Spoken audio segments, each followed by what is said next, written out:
Okay, so today we are going to be covering subqueries, joins, and modifications in SQL. And just a couple quick announcements. I think, David, you probably already said something that if you need your database sign up, or not sign up sheet, but your activation sheet, it's up at the front. And the second one is homework assignment has been posted and it is due a week from today. It's on Blackboard, so go there to get all the fun and interesting details. You'll need your SQL database in order to do it, since you're doing it against a set of queries from a hotel schema, which you'll see at the end of today. And we're actually not starting with the subqueries today. Yes. Do you care if I put up the questions from version 5 on the outset? Go for it. Okay. In fact, I'd be delighted if you put up those questions for people who need. Would not be so delighted if you did that. But yeah, actually going up and putting up the questions would be greatly appreciated, especially the people who have version 4 would. So, and if you want to actually, let's get those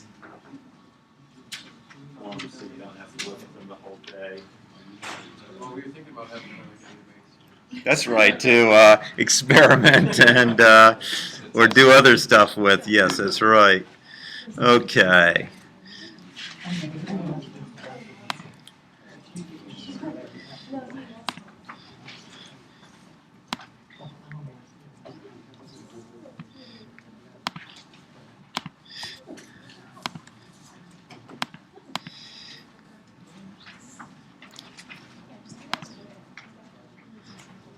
Okay, so last time we were only concerned with doing single query. Pardon? So last time we were concerned only with doing single table queries, and this time we're going to be interested in joining data from multiple tables in order to retrieve information. And we're going to call these operations join operations because they're joining multiple tables. And here's an example we have from the Dream Homes case study. So we have branches and we have staff. And we might ask, what address does Brad van der Zanden work at? So we're assuming that we're going to have to find my record from the staff relation, and then we're going to have to get the address that I work at from the branch relation. And to do that, let's see, do we have the query? No, we don't. Okay, let me write the query in that case. So there's the thing. So what we would do is we would say select. In this case, we'll assume that the address is the street, the city. Can you see that? Yes. And the postcode. From, and now we're going to list two relations.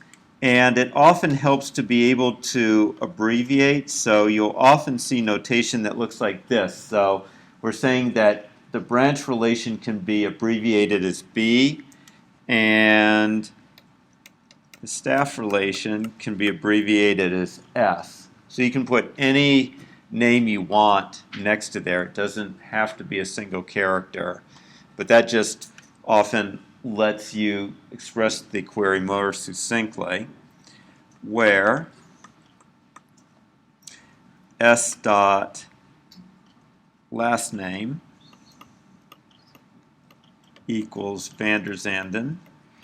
And I could have just written last name when there's no conflict, name conflicts between the relations, or if the column doesn't appear in both relations, then I don't have to qualify it. So last name did not appear in both the branch and staff relations, so I don't have to qualify it. but I'm certainly always allowed to. And that's why I didn't have to qualify street, city, and postcode, because it was in both of the relations. So where and in this case, the S dot branch number equals B dot branch number. So in this case, I did have to qualify the branch number because it appeared in both relations. And so if I hadn't qualified it, it would be ambiguous. So the join clause is this one right here. And you can see that it's essentially matching a foreign key, which is branch number in the staff relation, with the primary key in the branch relation. So that will basically, the first clause right here will select a single tuple, hopefully, whose last name, so it might be S03, say, first name Brad, last name Vander Zanden, and I'll dot, dot, dot, maybe the branch number is B01. So there'd be one tuple that is produced by that where, and then it's going to match this B01 against, hopefully, well, not hopefully, if the database, if referential integrity is being maintained, then it will match some tuple in the branch relation that has B01, and from that we'll be able to extract the street, city, and postcode. Okay? So that's a simple example of a join. And again, the only big difference in stuff is that you now have a comma-separated list of relations, and because you have multiple relations, you may have to qualify the column names because there could be name conflicts, and because their relation names may be very long, you can use this kind of shorthand to refer to a relation rather than having to refer to the full relation name itself. And then most of our joins are performed by matching foreign keys with primary keys in another relation. So almost all joins involve some matching of a foreign key with a primary key. Okay, and that's what, by the way, another name for that shorthand is an alias. So B was an alias for branch, S was an alias for staff. And there's a number of different kinds of joins. By far, the most common one is called an inner join.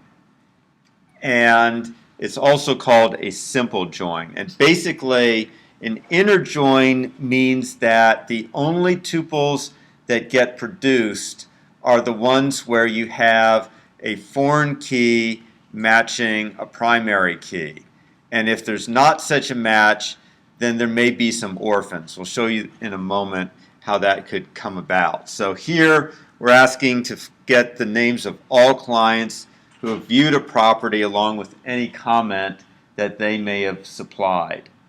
So in that case, we are going to do a join between the viewing and the client relations and the foreign key. Which do you think is the foreign key here? Is it in the view relation, or do you think it's in the client relation? It's in the view. Very good. So there's, wait, I take that back. No, that's wrong. The way it's the query is configured, it says list the names of all clients who have viewed a property along with any comments applied. So actually what you have is a view, and you have, I'm just going to abbreviate, property number, and you have a client number. And then over here, I take it back just a second. This is where you have to write it out.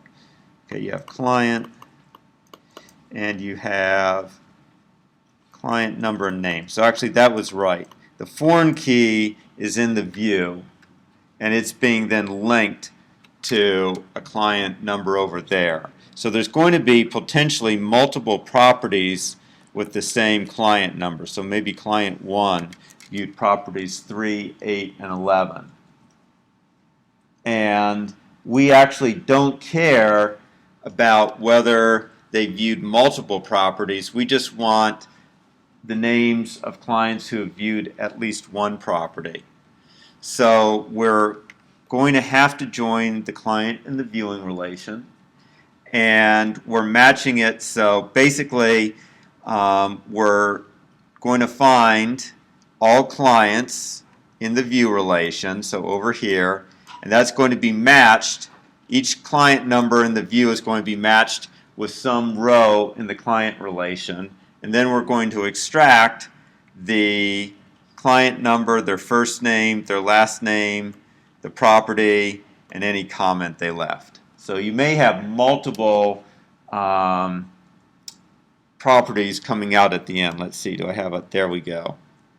So here we have Stewart, Aline Stewart has seen 2 properties, made a comment on 1. I'm sorry, has seen 3 properties, made a comment on 1.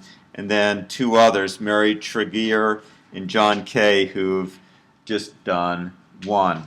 And if it helps you, if you look at page, I think 104, 102, that's where they're getting some of their stuff from. Okay, so you look on page 102, it gives you the full tables.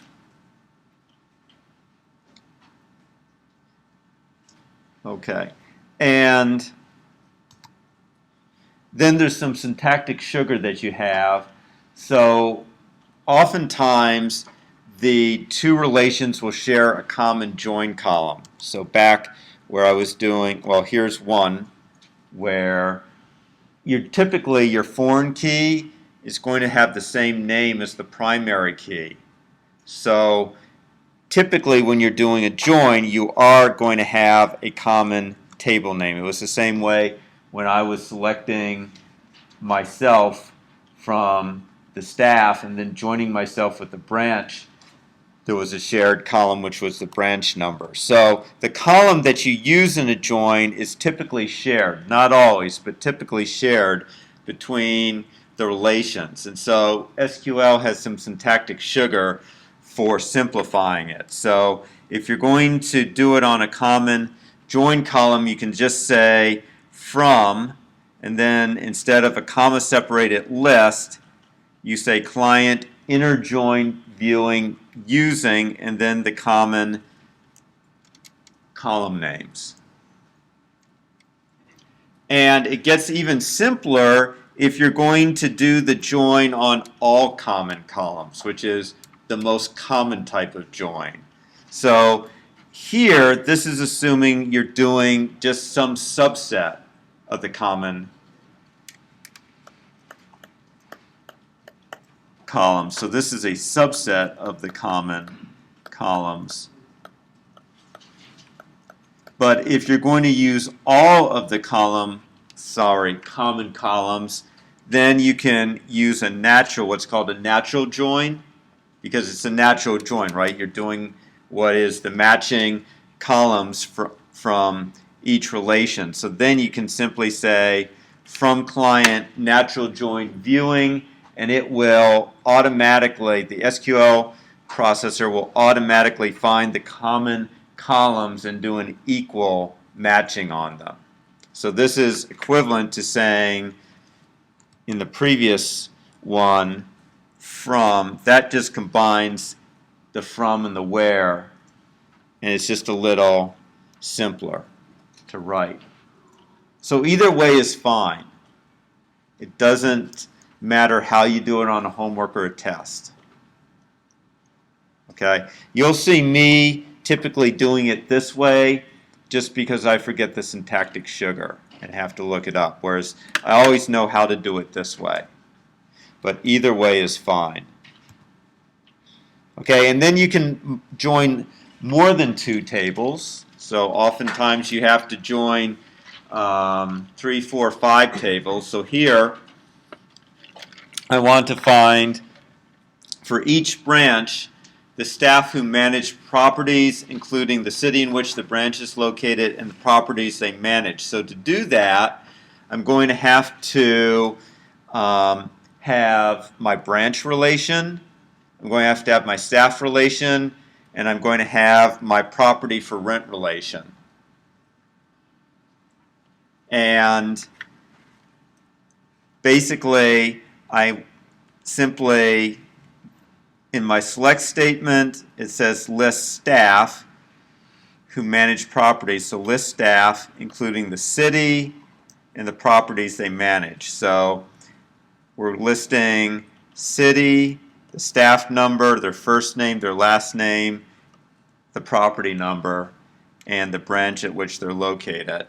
And then here we're doing it from 3 branches, and we are looking for, first of all, properties managed by a staff. So that's why we're doing the join of the staff with the property. And then once we have that staff member and the associated property, we still need to know the branch number the staff member is related to, and we get that by going through the branch, or by joining the branch and the staff.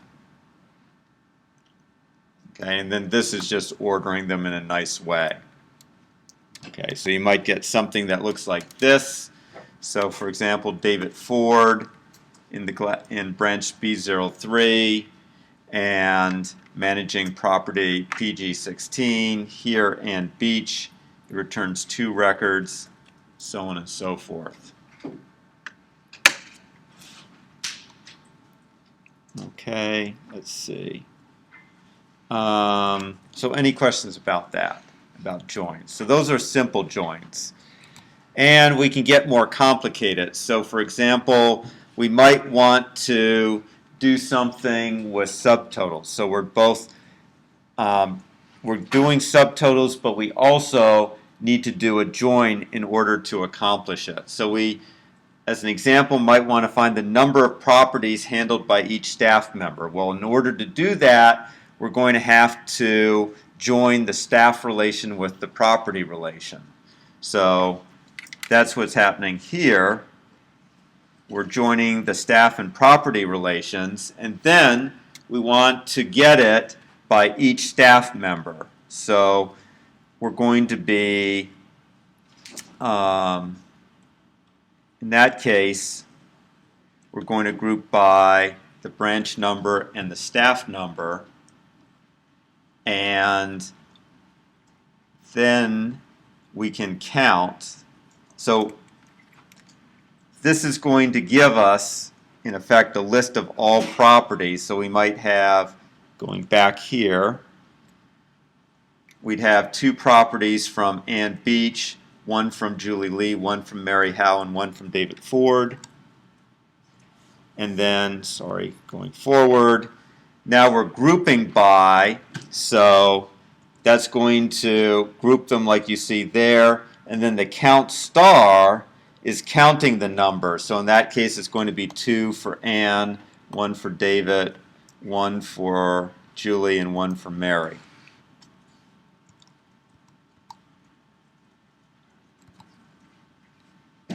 Okay. And can anyone tell me, it seems unnecessary to have grouped by the branch number. It seems like we could just group by the staff number. So can anyone tell me why I mixed in the branch number? There's 2 good answers.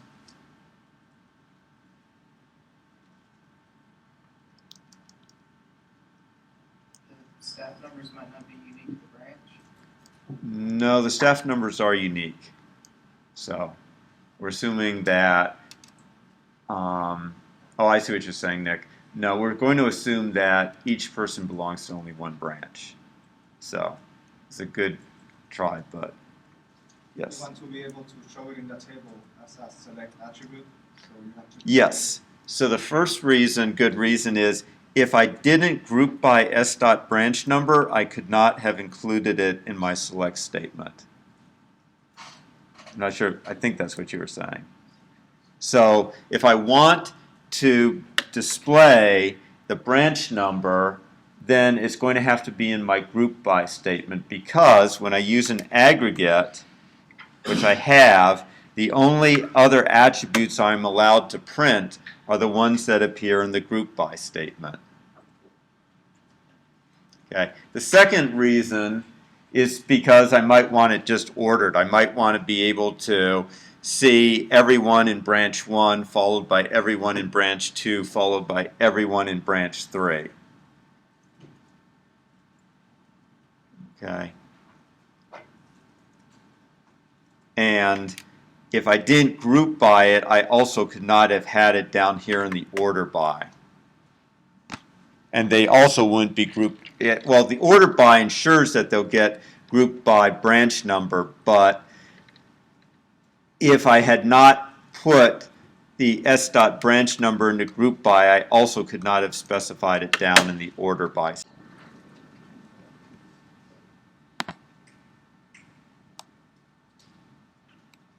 Okay, so there's what what it would look like when you were done and producing the result.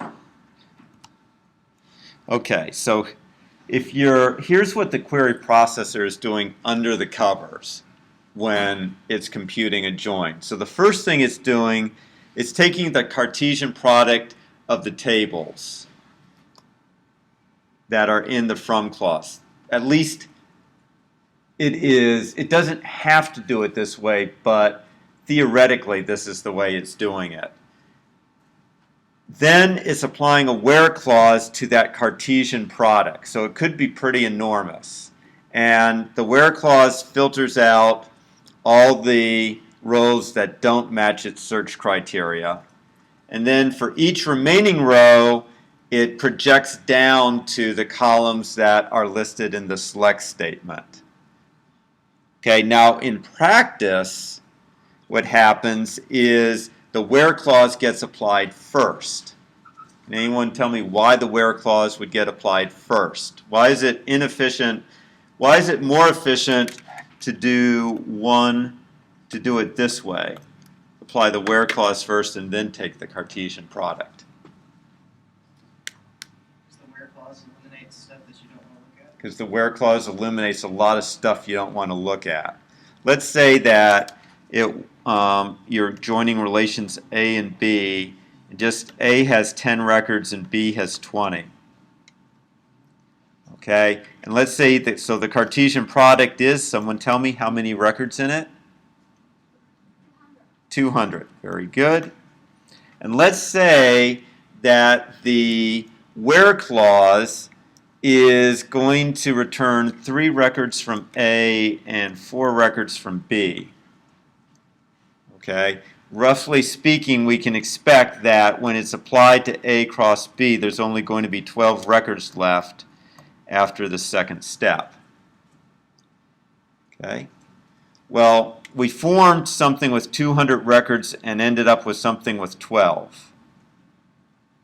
Okay, let's say that we applied the where first. So we'd have to scan through A. So we'd scan through 10 records, ending up with 3. We'd scan through B, ending up with 4. So we've looked at 30 records and produced 7 that actually get joined. Okay, and then when we take the join, we get 12. So we still have our result of 12, but the difference is after step 1, we would have 3 and 4, and then we would end up with 12. Okay, so in 1, we look at essentially 200. In fact, you might argue we look at 400 because we form 200 records and then we have to scan through all 200 to get the 12. So essentially we end up with 400 records that we looked at. Whereas here, in the other way where we do this where first, we look at 30 records to produce 7 that we're going to use, and then we join them to get 12. So we, in essence, end up processing 42 records as opposed to 400. So it's a huge savings, right? We only looked at about 10% of the records. And of course, this operation, if you did the join first and then applied the filter, you could only look at 200 because as you form each record, you could check to see whether the where filter applied or not. So you could actually limit it to 200 if you did it cleverly, but that's still 5 times more than applying the filter first. So that was why it took about 10 years for them to come up with efficient query processors. This is obvious, to apply the where filter first and then to form the Cartesian product. There's other things that the query processor can do that can even make it a lot more efficient potentially than that, like use an index. If I use an index, I might end up only looking at 3 records from A and 4 records from B, and then doing the combination, so I might end up with 7 and 12 for 19, which is a further improvement of 50%. So there's all kinds of things a query processor could actually do to minimize the number of records it has to look at. But the bottom line from an abstract mathematical standpoint is we form the Cartesian product, we apply the where clauses, and then for each remaining row we project out the columns. Okay, and actually this operation here might be the most efficient. You might even decide you want to project out the columns first, then apply the where, and then do the Cartesian product, or you might want to do this first, then project out the columns, and then do the Cartesian product. There's all kinds of variations of these steps that in practice a real query processor would consider before it actually did it. So it'd probably try to estimate the number of records it would have to look at before it actually performed the query. But bottom line is, we as the user don't specify the order of operations. That's up to the query processor to decide. And the query processor is probably going to examine multiple strategies for performing the query before selecting one. And it's going to pretty much base it on the number of disk accesses that it must perform. It's going to try to minimize the number of disk accesses. Okay, so there was something interesting that I discovered at the end of class, or thought about at the end of class last time. Okay, so there's a couple other things. So if distinct has been specified, eliminate any duplicate rows. If there's a group by clause, then aggregate them. And if there's an order by clause, sort them. So those are kind of straightforward. And a second, I need a notepad for a moment. So you may remember last time we had relations that were called student courses and course. In student courses, we had things like the course ID and the student ID and score. And in course, we had course ID and course name. And here's a query that works. Select course name,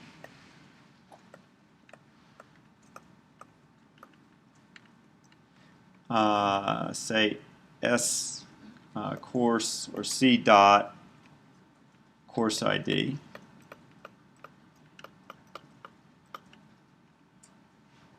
Average SC dot score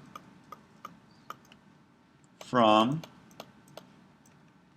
course C, student courses SC,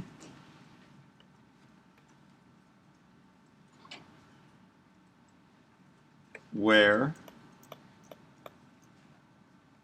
course name, or sorry, C dot course ID equals SC dot course ID.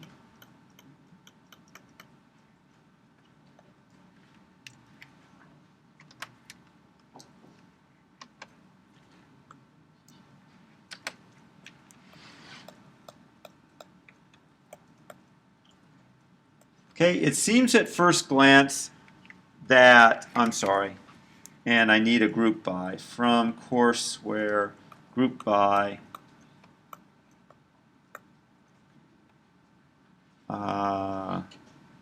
sc.course ID.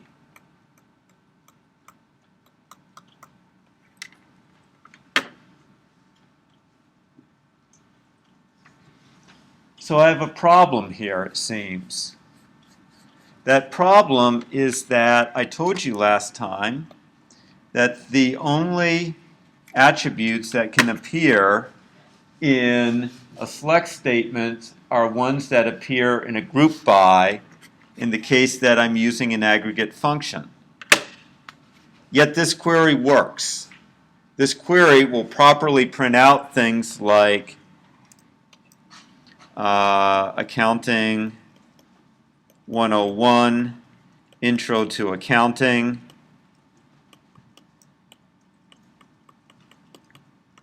say 73.8,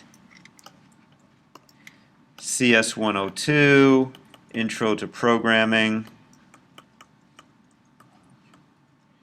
say 69.1. So can anyone explain why this query works even though supposedly, well, even though course name didn't appear in the group by clause? And it goes back to how the query processor might be actually performing this query, why it would work.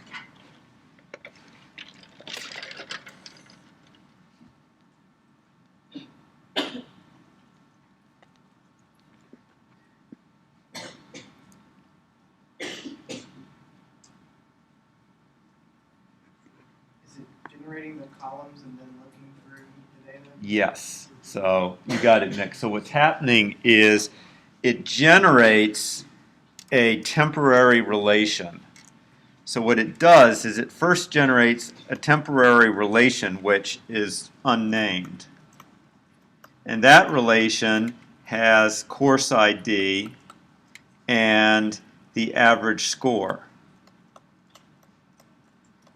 So it breaks this query down into select c.course ID average sc.score. So it first breaks it down and computes the average score for each course ID and creates this temporary relation. It then takes the join of temp with course, and that works out just fine. So that's where it really helps to know how query processors work, because you can express queries like this that on the surface seem like they shouldn't work, but they do. Does that make sense?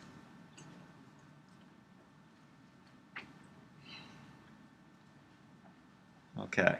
Is there a way of knowing that from the beginning, or is it just a try and see kind of thing? It's kind of a try it and see kind of thing. There's well, that's the way it goes. I mean, I do a fair amount of SQL programming, but I'd never actually run into this situation. So I tried it, it worked, and then I figured out why it worked. Okay, now I thought it should work, I'll be honest. I thought it should work because there's something we haven't gotten to yet, which is view creation. And I knew that I could create this temporary relation as a view. And then I knew that I could take a join of that view with course. And so I thought, is the query processor smart enough to figure that out? And the answer was yes. So actually, I knew in advance that I could structure this query differently and make it work. So the question was, could the query processor on its own figure it out? And the answer was yes.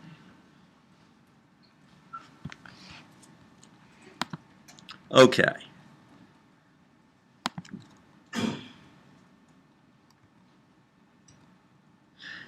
So remember I said the most common type of join is an inner join. And what it means if some row of a join table is unmatched, the row is omitted from the result table. But there's times when we don't want that to happen. When even if a row doesn't match, we still want it to show up in the result. So here's an example. We have the branch and property for rent. And you can see we might want to know about the branches that manage properties in that city. So you can see that branch B03 manages a property PG4 in Glasgow. You can also see that the London office is matched up and manages a property. But you can see that the Bristol office doesn't match anything in the property for rent relation. So that office is not managing any properties in Bristol. And conversely, there's this property in Aberdeen which must be managed remotely. It's not being managed locally. So you could say that the Bristol office is only managing remote properties, and the Aberdeen is being managed remotely. So we could do an inner join to find out only about properties being managed locally, and that would give us the Glasgow and London properties. But we might care about finding all local or all branches and what properties they're managing, and if they're not managing any local properties like Bristol, we'd still like to print out that branch and just print null. Okay, which would look like, do we have it? This right there. So we would still print out Bristol, but we would see in our report that it wasn't managing any local property. So how do we make that work? Using something called an outer join. So an outer join is willing to retain rows that do not satisfy the join condition. Okay, and a left outer join will include rows from the left side of the join, which in this case would be branch B, and a right outer join will include unmatched entries or unmatched rows from the right, and a full outer join will include unmatched rows from both sides. So going back, if we want a listing of all of our branches and their local properties, that's a left outer join. Okay, so here it is. Whoops. There we go. So we say left join to make it clear that we want to, well, to tell the SQL processor that it's to include any unmatched branches in the result. And if we want to do a right join, then we say from right join, and that's saying include any properties that don't get matched. So in this case, Aberdeen shows up, and it's not being managed, well, it's being probably managed remotely. It's certainly not being managed locally by anyone. And then we can do a full outer join called a full join, and that will match unmatched things from both ones. So here, all of our branches show up, even though the Bristol one isn't managing anything locally, and all of the properties show up, even though the Aberdeen one is not being managed locally. Okay, so these are much less common, but you still may wish to know about them. Okay, so again, left join, right join for a right outer join, full join for a full outer join. And if you just do an inner join, whoops, yeah, shoot.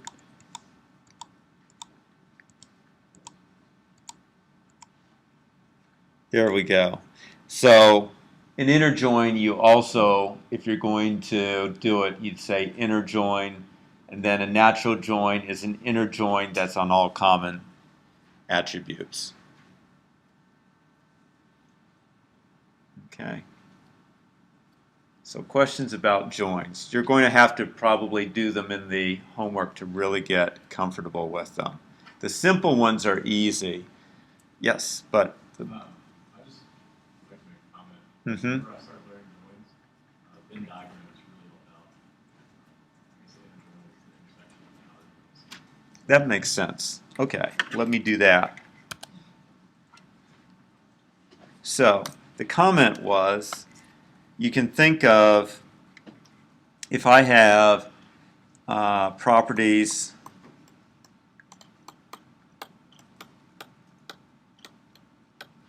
and here's that universe of properties for rent, and we have branches,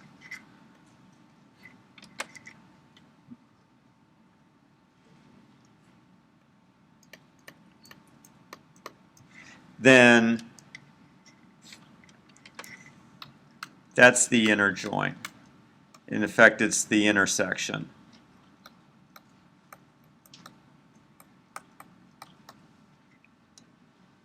Okay, and a full outer join is everything. Okay, so that would be a full outer join.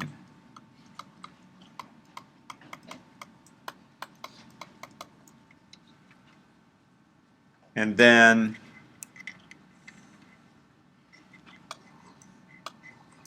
a left outer join. Someone want to tell me what the left outer join is? The left.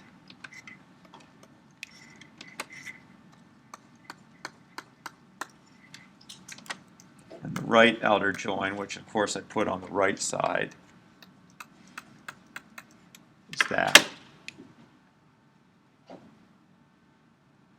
Thanks, that's a great, I'll put that in my notes as a great way to show it.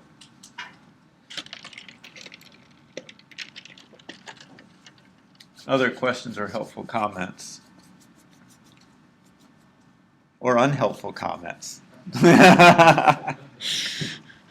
Okay. So, I'm actually going to do something easy and then come back to something hard to give you a break. A little louder and angrier sounding would be good.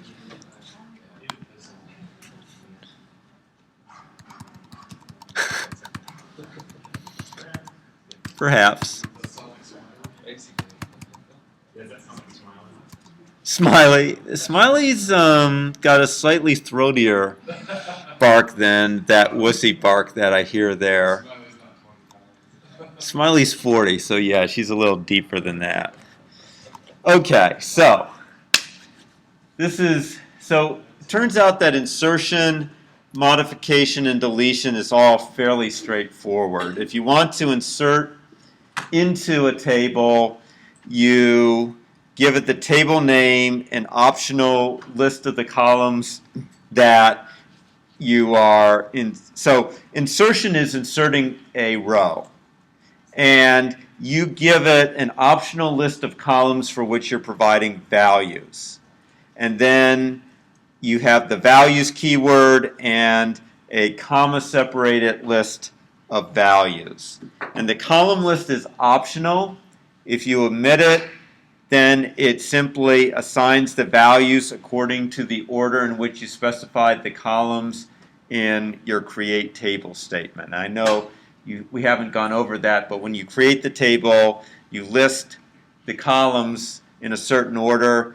That's the order in which your values will be assigned to columns.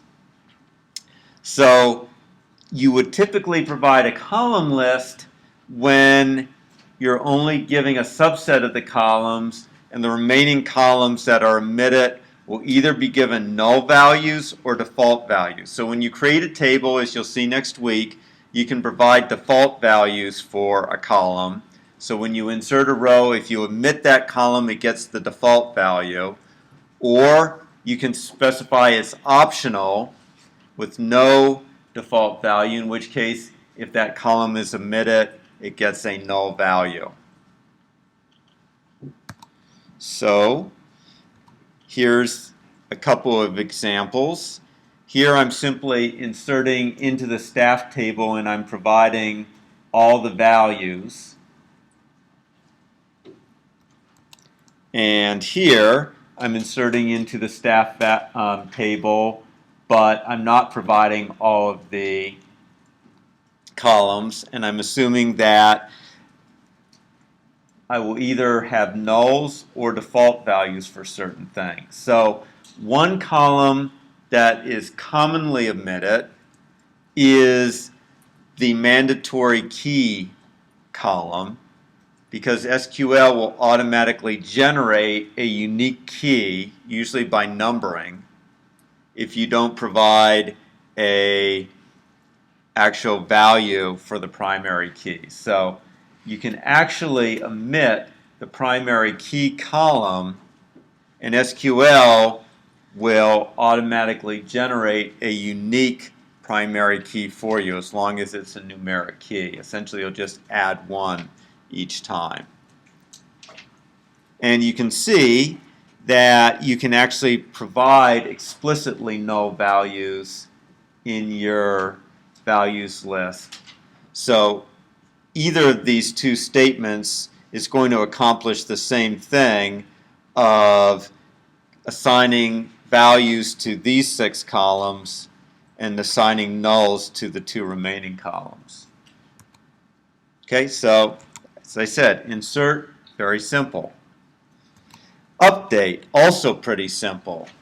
Update table name and then a set of assignment statements, and because SQL wants you need some kind of delimiter, it uses set as the delimiter, so set and then a series of assignment statements, comma separated assignment statements.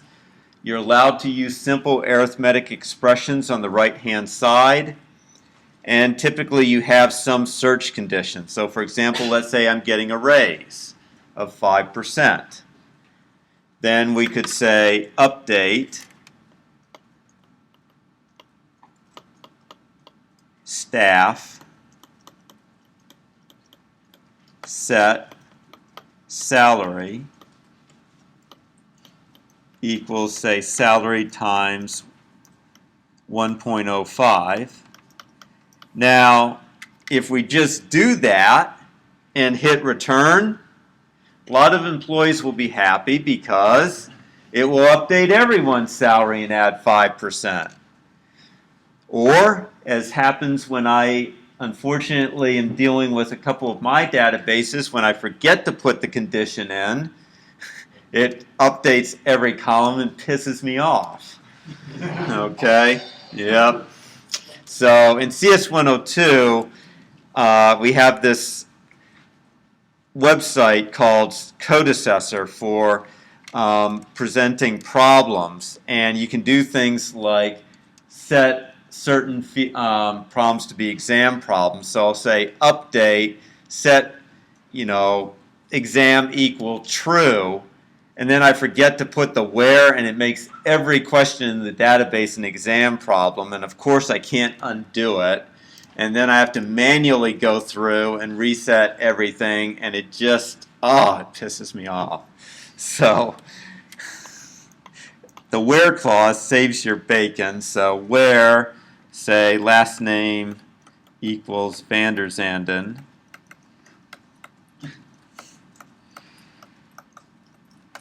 And we may have to also say and first name in case we have multiple van der Zandens.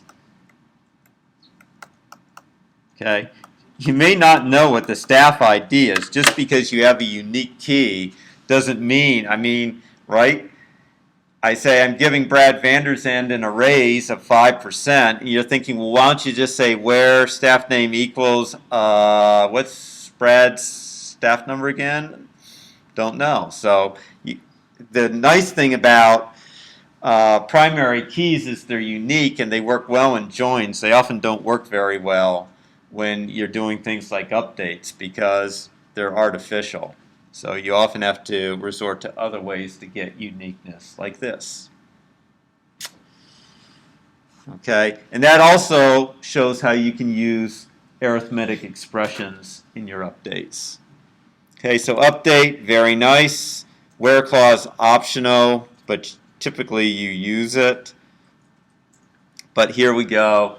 This gives everyone a 3% raise, whereas the second one gives all managers a 5% range. Because we know how valuable managers are. They're the ones that really get everything accomplished in an organization. There was a great cartoon I saw over the summer. It showed a piece of heavy equipment that wasn't being attended to and a poor person in the ditch that was working and shoveling out stuff, and there was like 10 people around the ditch, and some you could see were managers and bosses and hard hats, and it said, time for budget cuts. Who do we cut? The person in the ditch who is doing all the work. So, yep, managers certainly get a lot of grief. In fact, but this is interesting. When I was at Carnegie Mellon, so it is hard to find good managers. I remember when I was at Carnegie Mellon as a postdoc, venture capitalist came in, gives this talk to like 100 really smart people. And he said, guess what? You all are very valuable, but I pay my managers much more than you. And he said, why is that? He said, because believe it or not, people with good people skills are even rarer than people with outstanding technical skills.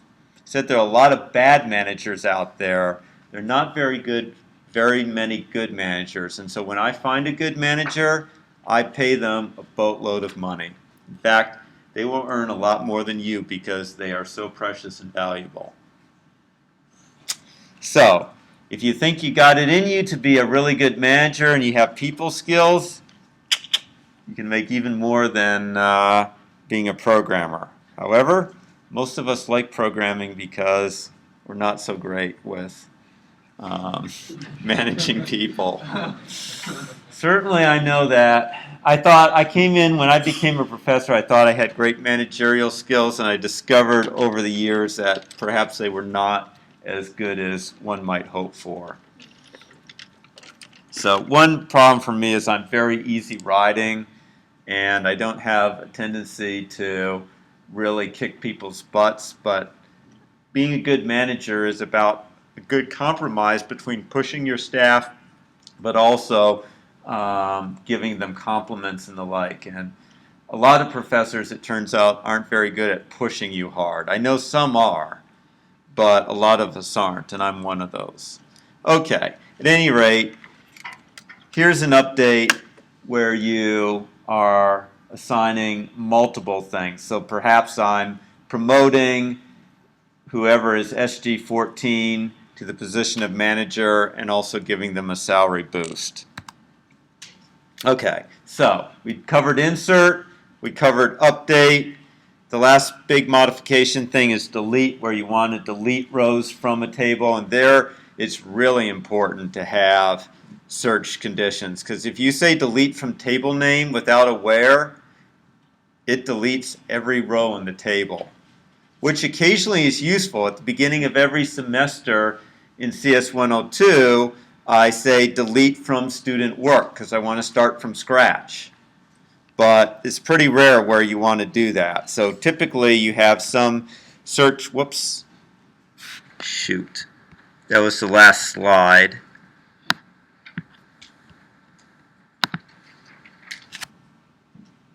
Okay, so here we may want to maybe no longer are renting out property PG4, so we might delete from viewing where property number equals PG4.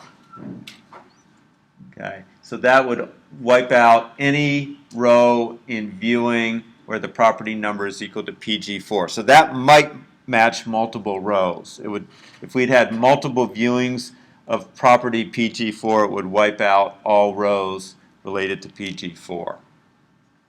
Okay, so straightforward. Insert, update, delete, always, almost always are very simple queries. Okay, that brings us to the last thing, which is back to being hard. And that is subqueries. So frequently, in fact, you saw it last time, when, remember last time I wanted to have something where not only did I select the average salary, but I really want it to be able to do something like, say, select all staff members at some branch that made more than the average salary. So in English, I might want to select all staff whose salary is greater than the average salary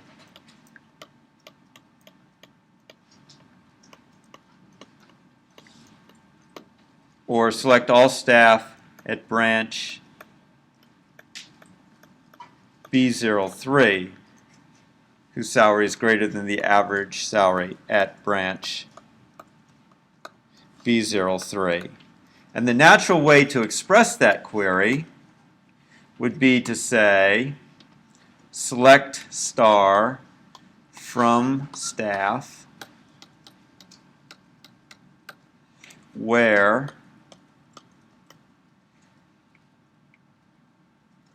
branch number equals B03 and salary is greater than average salary. Okay, that looks very simple. In fact, it is very simple, and it's quite illegal in SQL. You can try it. Well, if you had a relation set up like this, you would get a compiler error. And the problem is, here you don't, because I am on. Yes, I do. No. The way I phrased it, the answer is no. Because I'm only doing it for branch B03. If I was doing it, if I broadened it to select all staff at each branch whose salary is greater than the average salary at that branch, I would have to use group by. Okay. But this query, okay, the other answer to your question is this query won't work. So the reason is you can't use average or any aggregate operation in a predicate. It only works in a select, as a select attribute. That's the only place it works. Or in a having by. In a having clause. So this doesn't work. But you could use a subquery to make it work.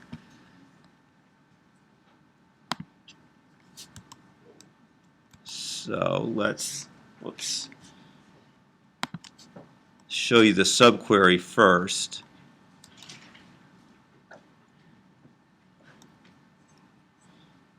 Okay, so here it is.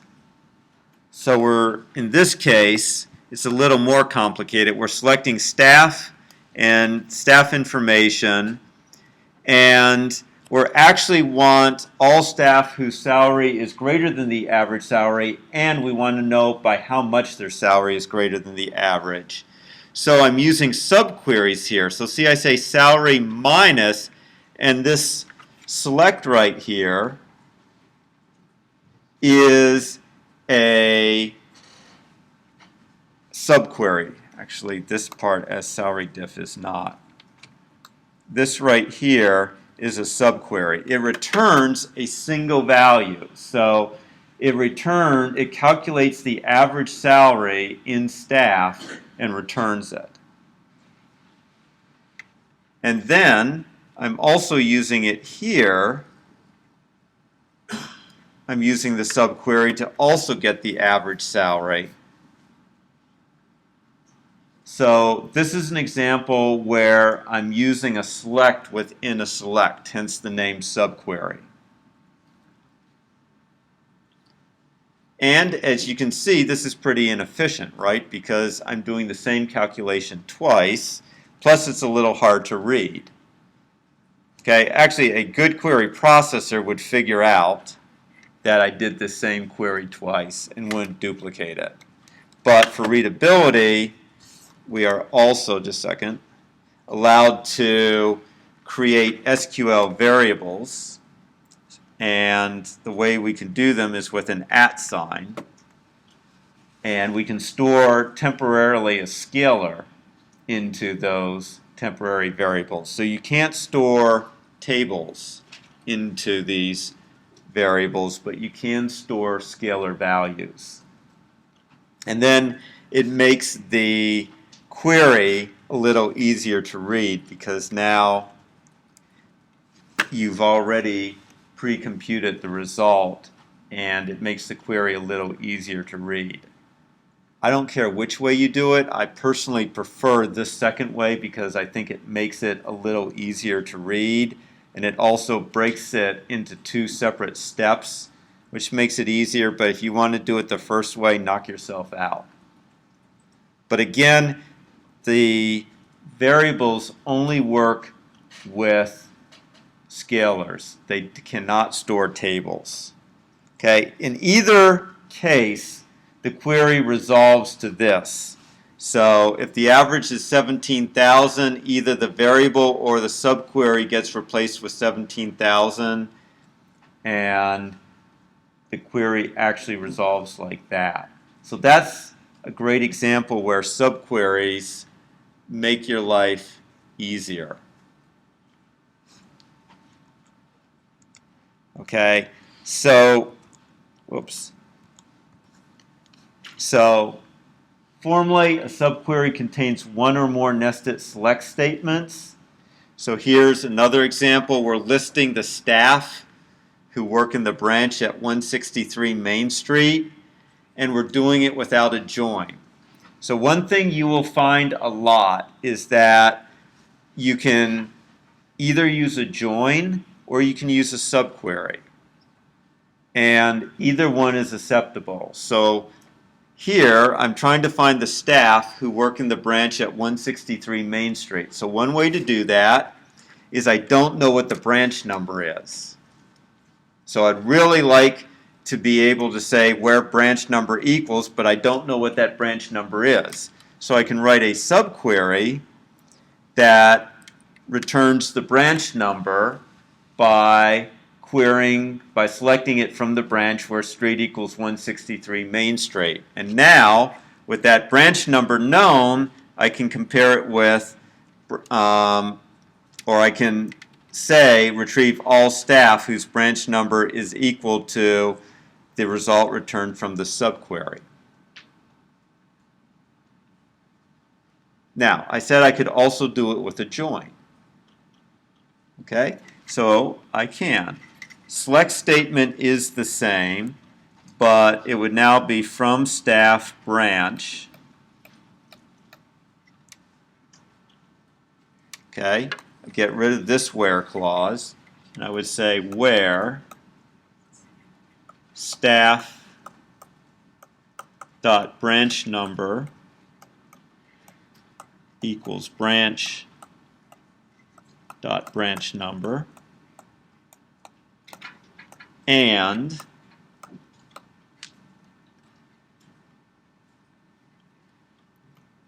actually don't, I can just say street equals 163 Main Street.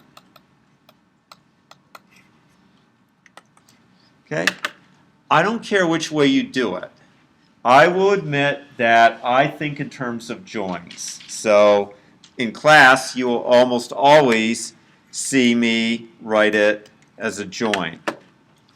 But to some people, subqueries make more sense than joins, and so you'll see it, write it, whoops, like that. It's up to you. So it's one like faster than the other? It's not supposed to be. The query optimizers are so good that they're supposed to be. So, okay. Answer one. Theory, the query optimizer is supposed to be good enough to make it equally fast in either case. Answer two. Okay. So, well, come on. That worked? Yeah. Okay. So, the reason that the subquery is more procedural, okay, it's more imperative, it's more steering the query processor down the right road by saying first do this, and then once you have it, then do that. But that's what all that research into query processing was doing. It should be able to figure out when it's doing the join that it should first apply this where condition to the branch, and then it should apply this condition, in which case it will come up with exactly the same speed as it did with the subquery. So bottom line is, when you're writing the queries, you should never worry about speed. You should worry about doing it in the way that is either the most straightforward or the most natural to you. Okay, probably erring toward most natural to you. Okay, that's actually the huge advantage of relational models, is that declarative kind of syntax. Okay, we'll finish up subqueries on Tuesday, and then we're going to get into Chapter 7 and data definition language. There you go. And I don't know, I think the last question or two on the homework may involve subqueries, but we will be through them by Tuesday. And if you really want to get started, you can also, I'm going to upload these subquery notes and you can look at them.